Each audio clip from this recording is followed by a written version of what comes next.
regulations, and positive effects of GMOs. Some background on GMOs is studies show that GMOs have been in use for roughly 30,000 years. This is because generations prior to us have been selectively breeding animals. The dog and the wolf were the first animal to be selectively bred. These dogs and wolves were domesticated and artificially selected to improve desired traits like hunting.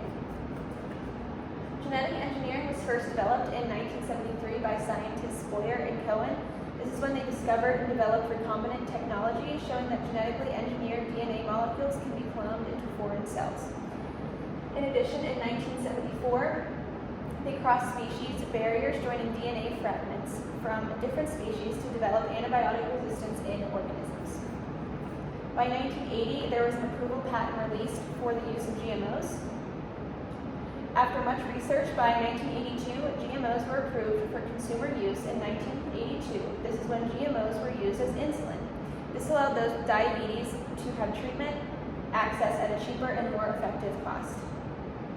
GMOs are still continue to be used in more medicines and foods today. And then this is just a table that goes over the timeline of GMOs and their use.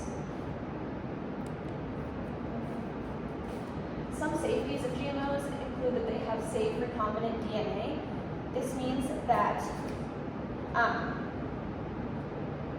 GMOs include safe recombinant DNA for over 40 years, where tests and studies have shown that recombinant DNA is completely safe to the general population.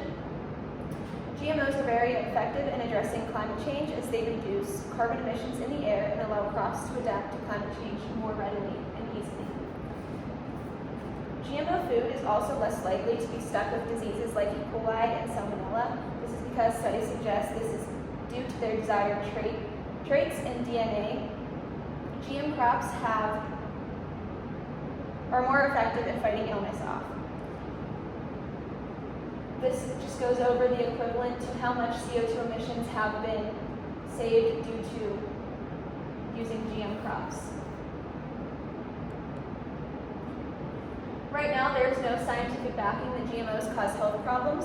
Many people believe that GM crops can cause cancer, mutations, or certain diseases, but this is virtually impossible because of the transgene DNA and it does not transfer to the human body. This goes over and shows that there are over 900 studies and more than 20 scientists that have looked at the safety of GMOs and that they are very safe to the human body. Some positive effects of GMOs is that they're able to biofortify vitamins. This means that in the DNA of GM crops, they're able to add vitamins to them. This is very important to the older and younger population because they are oftentimes not getting enough vitamins in their food. GMO crops are also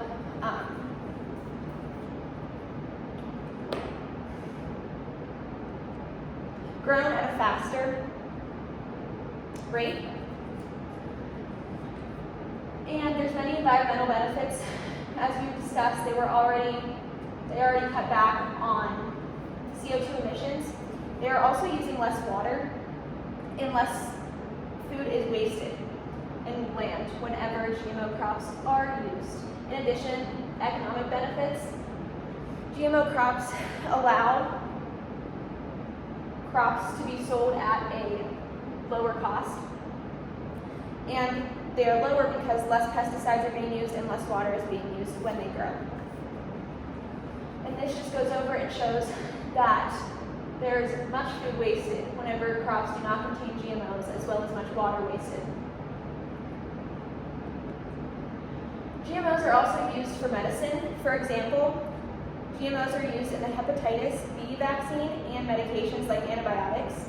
GMO crops are also able to be grown near one another without being distracted and overgrown by different crops. And most importantly, farmers are saving time. Whenever harvesting GMO crops, this is because they're throwing away less and they don't have to tend to each crop individually. And this just goes over and compares how GMOs are improving the environment and help people like you. There's many regulations on GMOs. For example, this 1986 framework that is still in effect today. This allows different agencies such as the FDA, EPA, and USDA to all work together to regulate GMOs. At every stage of production, GMOs are regulated through field testing, food and environment safety, research planning, and then to commercial use. In addition, as of this year, 2020, all GMOs must be labeled in order to be on the shelves in markets. GMOs have to undergo a pre-market assessment. This is a mandatory pre-market assessment that the FDA approves of in order to prevent and ensure the health of the public. Most nations around the world have this internationally harmonized approach of GM foods. This means that no matter where you go, almost all places are going to look at and regulate GMOs in the same way. And this just goes over how the US and Europe regulate GMOs. They're very similar and very effective in both nations. Overall, in this presentation, I hope I was able to teach you about the positive effects that GMOs offer. They are a very vital source to accommodate to our growing population.